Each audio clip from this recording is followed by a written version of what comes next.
नमस्कार, खबरों का पंचनामा देख रहे हैं आप। मैं हूं आपके साथ पूजा। हम लेकर आए हैं देश और दुनिया की 5 बड़ी खबरें, जिस पे चर्चा के लिए मेरे साथ स्टूडियो में मौजूद हैं कैपिटल टीवी के editor in chief doctor Manish Kumar. Doctor साहब, बहुत बहुत स्वागत है आपका। धन्यवाद। सबसे पहले नजर हेडलाइंस पर।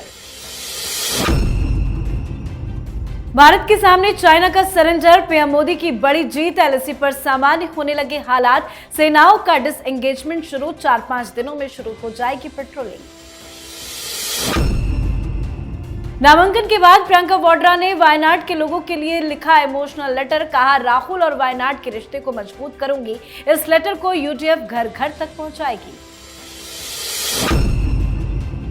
दिल्ली की सड़कों पर केजरीवाल का हो रहा जबरदस्त विरोध, पदयात्रा पूरी तरह से फ्लॉप। आपका दावा, पदयात्रा के दौरान केजरीवाल पर हुआ हमला, बीजेपी ने बताया जन विरोध। सीएम योगी आदित्यनाथ के बाद अब आरएसएस ने भी कह दिया, बटेंगे तो कटेंगे। साथी दत्तात्रेय होसबले ने कहा, हिंदुओं को तोड़ने की चल रही बड़ी साजिश। बांग्लादेश में हिंदुओं का बड़ा प्रदर्शन, निकाली गई विशाल रैली, अल्पसंख्यकों की सुरक्षा के लिए कानून समेत 8 मांगों को लेकर हो रहा जबरदस्त प्रदर्शन। खबरों की शुरुआत में सबसे पहले बात भारत के सामने चाइना के सरेंडर की। इस साल दिवाली के दिन भारत चीन सीमा पर माहौल काफी बदला हुआ होगा, क्योंकि भारत चीन के रिश्तों की नई शुरुआत हो चुकी है। लंबे समय से एलएसी पर चल रही तनातनी अब खत्म होते दिख रही है और इसका पूरा श्रेय प्रधानमंत्री मोदी को ही जाता है। एलएसी पर 4.5 साल बाद दोनों देशों की पेट्रोलिंग फिर से शुरू होगी। सीमा पर सैनिकों का जमावड़ा भी कम होगा। बड़ी खबर यह है कि सीमा पर शांति का समझौता होने के बाद एलएसी पर भारत और चीन की सेना पीछे हटने लगी है। भारत और चीन के लोकल सेना कमांडरों की मीटिंग हुई, जिसके बाद दोनों तरफ की सेनाओं के पीछे हटने की प्रक्रिया शुरू हो गई। बताया जा रहा है कि 28 और 29 अक्टूबर तक दोनों देश देपसांग और डेमचोक से अपनी अपनी सेनाएं पूरी तरह से हटा लेंगे। ये कितना बड़ा क्रेडिट पीएम मोदी को जाता है। बहुत बड़ा काम प्रधानमंत्री मोदी ने किया। कितना पॉलिटिकल इसको कह सकते हैं कि अटैक सहे प्रधानमंत्री मोदी ने कि चीन घुस आया है। राहुल गांधी कहते थे 1200 किलोमीटर चीन अंदर घुस गया। हालांकि 1200 किलोमीटर में तो राहुल गांधी का घर, 10 जनपद वगैरह सब घुस जाएगा उसके अंदर, लेकिन फिर भी एक अटैक। क्या आप बॉर्डर को सिक्योर नहीं कर पा रहे? क्या हुआ? लगातार 20 राउंड्स ऑफ टॉक्स, 20 राउंड्स। अब इसमें हिंदुस्तान ने चाइनीज स्ट्रैटेजी को इस तरीके से पकड़ा कि हम अपनी बातों से जरा सा भी हिले नहीं। जरा सी चूक हो जाती, जो पहले की सरकारें करती थी कि 10-12 राउंड ऑफ टॉक होते होते थक जाते थे, चलो भाई किसी तरीके से मामले को सुलटा दो। लेकिन इस बार ऐसा हुआ नहीं और इसलिए अब जो स्टेटस को 2020 से पहले जो स्थिति थी, जहां पहले पेट्रोलिंग हुआ करती थी, वो सारे इलाके के ऊपर से चीन जो उसे अपना अधिकार क्षेत्र मानता था, उससे वो बैक ऑफ कर रहा है। और प्रधानमंत्री की तरफ से, विदेश मंत्री की तरफ से ये कहा गया कि ये वेरीफाइबल होना चाहिए। ऐसा नहीं कि आपने करार कर लिया और कुछ नहीं है। तो आज सैटेलाइट तस्वीरें भी आई जिसमें साफ दिख रहा है कि चाइनीज अपना तंबू वगैरह उखाड़ के वो लेकर के वापस जा रहे हैं। तो एक बहुत बड़ा अचीवमेंट, जिसका बहुत ही ज्यादा इंटरनेशनल रेमिफिकेशन होने जा रहा है। जी, अब बात करते हैं प्रियंका वाड्रा की, जो वायनाड की जनता के सामने गिड़गिड़ा रही हैं। अभी हाल ही में प्रियंका गांधी वाड्रा ने वायनाड उपचुनाव के लिए अपना नामांकन दाखिल किया था और अब प्रियंका वाड्रा ने वायनाड के लोगों के नाम एक भावुक पत्र लिखा है।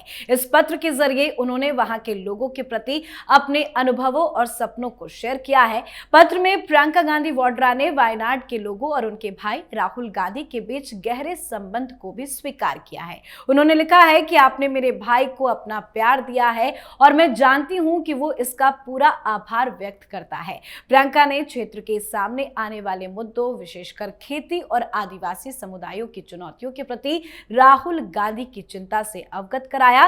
साथ ही कई चीजों को लेकर भावुक संदेश देने की कोशिश प्रियंका वाड्रा की तरफ से की गई है। चुनाव के पहले ये संदेश क्या बैकफुट पर है प्रियंका? देखिए, ये सब इमोशनल कार्ड खेलने की आदत हो गई है नेताओं को। यहाँ चुनाव आप वहाँ से लड़ रही हैं क्योंकि भाई आपके वहाँ से वो छोड़ के जा रहे हैं, अच्छी बात है। लेकिन ये भाई के साथ बहुत गहरे संबंध हैं। राजनीति में तो कोई किसी का नहीं होता, भाई भाई भी नहीं होता। तो ये जो वीडिंग का जो दायरा है, हालांकि मुझे ये लग रहा है कि आसानी से वो जीत जाएंगे, लेकिन खतरा ये है कि भाई बहन का जो रिश्ता है वो खटास में तब बदल जाएगा जब प्रियंका वाड्रा की मार्जिन राहुल गांधी से ज्यादा हो जाएगी। क्योंकि फिर इनका जो स्टेक है, इनका जो कद है लोकसभा के अंदर, वो राहुल गांधी के साथ उसका एक कंपटीशन शुरू होगा। हर भाषण, हर मुद्दे, हर चीज, अटेंडेंस, सारी चीजों को लेकर लोग कंपेयर करेंगे।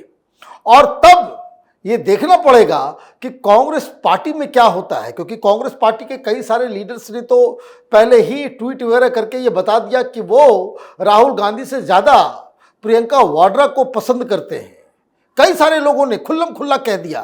तो ये एक जो पार्टी के अंदर और परिवार के अंदर जो कोल्ड वॉर पहले से चल रहा था, जिसकी वजह से प्रियंका वाड्रा को इतना दिनों तक इंतजार करना पड़ा, ये आगे बड़ी इंटरेस्टिंग कहानी में तब्दील होने वाली है। जी, अब बात दिल्ली की सड़कों पर हो रहे अरविंद केजरीवाल के जबरदस्त विरोध की। दरअसल इन दिनों अरविंद केजरीवाल पदयात्रा पर हैं। वो दिल्ली में अलग अलग जगहों में जाकर लोगों से मुलाकात कर रहे हैं, अपनी छवि को सुधारने की कोशिश में भी लगे हैं। पर दिल्ली की जनता केजरीवाल को बिल्कुल देखना तक पसंद नहीं कर रही है। वो जहां जहां जा रहे हैं उनका जबरदस्त विरोध हो रहा है। दरअसल कुछ दिनों पहले वो महरौली गए थे, जहां कुछ महिलाओं ने उनको काले झंडे दिखा दिए। केजरीवाल भाग खड़े वहां से हुए। वहां से केजरीवाल को किसी तरह से गाड़ी में बैठकर भागना पड़ा। पर केजरीवाल के विकासपुरी पदयात्रा को लेकर खबर ये आ रही है कि केजरीवाल पर हमले की कोशिश की गई और ये आरोप आम आदमी पार्टी लगा रही है। आतिशी मारलेना, संजय सिंह, सौरभ भारद्वाज से लेकर तमाम आप के नेता का ये आरोप है कि केजरीवाल पर हमला बीजेपी के गुंडों ने किया है। सबका कहना है कि अगर उनके पास हथियार होते तो अरविंद केजरीवाल की जान भी जा सकती थी। तो वहीं बीजेपी का कहना है कि आम आदमी पार्टी झूठ बोलने और बेतुके आरोप लगाने में माहिर है। दिल्ली की जर्जर सड़कें, गंदा पानी, बिजली बिलों में अत्यधिक वृद्धि और खराब स्वास्थ्य और शिक्षा सेवाओं के कारण दिल्लीवासी काफी परेशान है और यही कारण है कि वो अब सड़कों पर उतरकर अपना विरोध जता रहे हैं। क्यों इतनी गंदी बेइज्जती केजरीवाल की हो रही है? देखिए, बहुत बड़ा हथियार था। जो लोग जिसको हमलावर बता रही है आम आदमी पार्टी, उनके पास बहुत बड़ा हथियार था। इन बेअक्लों को समझ भी नहीं आ रहा कि हथियार कितना मजबूत था। वो हथियार था बॉटल पानी का। जो गंदा पानी दिल्ली के अंदर सप्लाई होता है विकासपुरी इलाके में, वो गंदा पानी वो लेकर के गए थे कि केजरीवाल पियो तुम। और इसीलिए उनके बाउंसर सिक्योरिटी वालों ने इन लोगों को रोक दिया। भाई, गुंडे या हमलावर या कोई तुम्हारी जान लेने की कोशिश करेगा तो वो काले झंडे लेकर के पहले से नारेबाजी करते हुए नहीं आएगा। उसके साथ महिलाएं नहीं होंगी।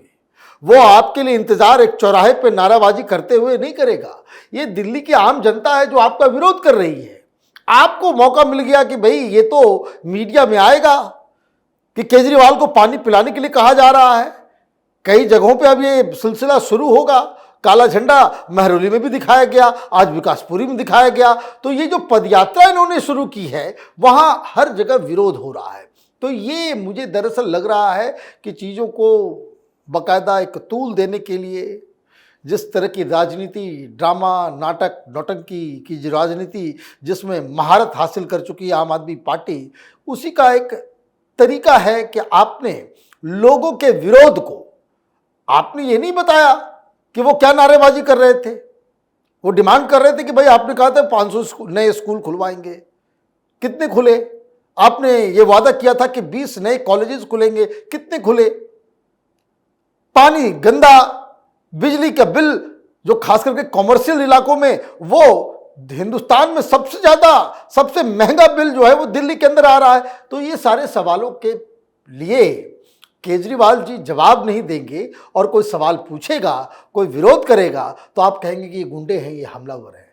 खैर, चुनाव नज़दीक है, इस तरह की तमाशा और भी ज़्यादा दिल्ली में देखने को मिलेगा। जी, अब बात अगली खबर की। राष्ट्रीय स्वयंसेवक संघ आरएसएस के महासचिव दत्तात्रेय होसबले ने बांग्लादेश में हिंदू समुदाय की सुरक्षा सुनिश्चित करने की भारत सरकार की प्रतिबद्धता को लेकर अपना समर्थन जताया है। उनका कहना है कि हिंदू समुदाय को बांग्लादेश में ही रहना चाहिए और उन्हें वहां से पलायन नहीं करना चाहिए। इसी के साथ उन्होंने मुख्यमंत्री योगी आदित्यनाथ के बटेंगे तो कटेंगे बयान का समर्थन भी किया है। उन्होंने कहा है कि कुछ लोग हिंदू समाज में फूट डालने की कोशिश कर रहे हैं, जबकि हिंदू एकता समाज के कल्याण के लिए बेहद महत्वपूर्ण है। दत्तात्रेय होसबले जी ने यह भी कहा कि हमें इस एकता को व्यवहार में लाना होगा। सीएम योगी के बयान की चर्चा काफी हुई थी। अब आरएसएस भी कह रहा है कि बटेंगे तो कटेंगे। देखिए, योगी आदित्यनाथ पल्स समझते हैं। योगी आदित्यनाथ ने मंत्र दिया बटेंगे तो कटेंगे, तो प्रधानमंत्री ने भी कहा कि बटेंगे तो बाकी लोग खुशियां मनाएंगे। आरएसएस की तरफ से भी कहा जा रहा है बटेंगे तो कटेंगे, और बिल्कुल सही बात है। आप ये देखिए कि बटने का मतलब और कटने का मतलब कई है। कटने का मतलब ये नहीं कि सिर्फ आप मारे जाएंगे। हिंदू समाज और हिंदुस्तान, जब भी हम बटे हैं तो हिस्सा कटा है, हिस्सा कटा है। पहले गाना सुनते थे, गाना बनते थे, मेरे पिया गए रंगून, मतलब बर्मा, म्यांमार, वहां भी हिंदू होते थे, मार के भगा दिए गए, मार के भगा दिए गए। क्यों? हम बट गए। हम बटे तो पाकिस्तान चला गया, अफगानिस्तान का हिस्सा चला गया। हम बटे तो बांग्लादेश बन गया। तो ये सारी चीजें लगातार ये हो रही हैं, तो आपको तो कभी न कभी इस चीज को समझना पड़ेगा। ये सेक्युलरिज्म की अफीम चाट के हम शुतुरमुर्ग बन जाए और हकीकत से अपने आप को नजरअंदाज कर दें, तो वो तो सहेगा नहीं, ये चलेगा भी नहीं।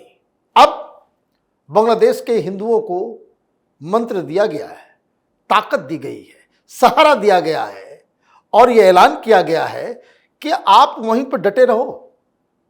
डटे रहने का मतलब कि हिंदुस्तान से मदद आएगी, एक मॉरल सपोर्ट जो है आपके साथ है। पूरी दुनिया में ईंट से ईंट बजा दी जाएगी कि खबरदार आपने जो है वहां पे। और इसलिए देखिए हिम्मत जो बड़ी है, हिम्मत जो बड़ी है। आप देखिए 15 दिन पहले मोहन भागवत जी ने कहा था कि बांग्लादेश के ऊपर जो है हिंदू है, उसमें भारत की सरकार को कुछ करना चाहिए। और आज स्थिति क्या है? आज स्थिति यह है कि लाखों की संख्या में हिंदू सड़क पे आ गए हैं, और वो चिटगांव से वो जा रहे हैं ढाका की तरफ कूच करने के लिए। 8 डिमांड्स मांगे हैं कि ये 8 चीजें पूरी करो। तो ये लग रहा था कि हिंदू बेसहारा हो गए हैं। हमने हल्का सा मॉरल सपोर्ट क्या किया, वहां पे हिंदू अपनी हक के लिए लड़ाई लड़ना शुरू कर चुके हैं। जी, अब बात आज की आखिरी खबर की। बांग्लादेश की पूर्व प्रधानमंत्री शेख हसीना के इस्तीफा देने के बाद बांग्लादेश की कमान मोहम्मद यूनुस के हाथ में है। ऐसे में कई बार बांग्लादेश में हिंदुओं पर अत्याचार की खबरें सामने आती रही है, लेकिन अब बांग्लादेश में लोग खुलकर विरोध में भी आ गए हैं। बांग्लादेश में हिंदू समुदाय ने अल्पसंख्यक अधिकारों की मांग को लेकर एक बड़ी रैली निकाली है। सनातन जागरण मंच के बैनर तले चटगांव में बड़ी संख्या में बांग्लादेशी हिंदू इकट्ठा हुए और मोहम्मद यूनुस सरकार के सामने अपनी मांगों को रखा है। प्रदर्शनकारियों का कहना है कि उनकी मांगों को जब तक सरकार पूरा नहीं करती, वो शांत नहीं बैठेंगे। प्रदर्शनकारियों ने इस रैली में अल्पसंख्यक समुदाय के लिए विशेष सुरक्षा कानून बनाने की मांग की है। इसके अलावा दुर्गा पूजा के लिए 5 दिनों की छुट्टी घोषित करने की भी मांग रखी गई। आंदोलनकारियों का कहना है कि वो इस मुद्दे को लेकर लंबे समय तक संघर्ष करने के लिए तैयार है। क्यों हो रहा है इस तरह से विरोध प्रदर्शन? देखिए, मरने जीने का सवाल है। आप अगर अपने लिए लड़ाई नहीं लड़ेंगे तो आपको तो खत्म कर दिया जाएगा। ये कहां है ये लोग? हिंदुस्तान के वो पत्रकार जो नाच रहे थे, बड़ी डेमोक्रेसी आ गई, और अब स्थिति ये है कि वहां हिंदुओं को प्रताड़ित किया जा रहा था, क्रिश्चियंस को प्रताड़ित किया जा रहा था, वहां सिख और अलग अलग धर्मावलंबियों, बौद्ध, सबको निशाने पे ले लिए थे ये कट्टरपंथियों ने। अब धरना प्रदर्शन चालू हुआ है। पहली मांग इन लोगों की यही है कि अभी ये जो सत्ता परिवर्तन के नाम पे वहां जो हिंदुओं को टारगेट किया गया, घरें जलाई गई, लोगों की हत्या की गई, उन लोगों के खिलाफ बिना किसी समय को गवाए हुए आप उनको ट्राइब्यूनल बना करके आप उनको पनिशमेंट दें। जो लोग इसके भुक्तभोगी हुए हैं, ये दूसरा डिमांड है, वो गरीब लोग हैं, उनको कंपनसेशन दीजिए और रिहेबिलिटेशन का प्लान चलाइए। फिर उन्होंने डिमांड किया है कि वहां बांग्लादेश के अंदर एक माइनॉरिटी मिनिस्ट्री ऑफ माइनॉरिटी होनी चाहिए जैसे हिंदुस्तान में है। कई सारे 8 ये डिमांड, और मुझे लगता है कि यूनुस सरकार को अपनी इमेज बनाने के लिए, क्योंकि अब ये मसला इंटरनेशनलाइज हो रहा है और हिंदुस्तान के लोग जो सनातनी हैं वो इस मैसेज को पूरी दुनिया में बढ़िया तरीके से फैला रहे हैं। इसका खामियाजा, इसका नतीजा ये होगा कि यूनुस सरकार को घुटने पे आना होगा। जी, बहुत बहुत धन्यवाद सर बातचीत के लिए। धन्यवाद। खबरों का पंचनामा में आज के लिए फिलहाल इतना ही। देश विदेश की बाकी खबरों और उनके सटीक एनालिसिस के लिए देखते रहिए कैपिटल टीवी। हमें लाइक कीजिए, शेयर कीजिए और कैपिटल टीवी को सब्सक्राइब कीजिए। नमस्कार।